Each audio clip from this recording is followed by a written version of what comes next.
De Los Santos, yung mga officers po, and including si Senator, malis na ba si Senator? Nandiyan pa, nag-CR lang. Para po may group picture po tayo. Before we will give yung ating next number, group picture, kasi napakahalaga po ng group picture na yan, aside from para meron tayong ala-ala ng launching na to.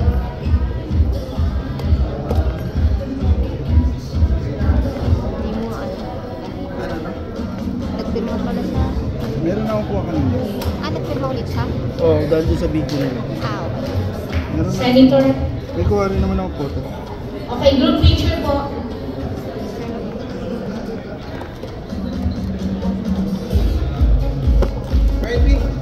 After po ng group picture, yung pong lahat ng Eagles sa baba po, pwede pong pumesto later on after po nitong group picture.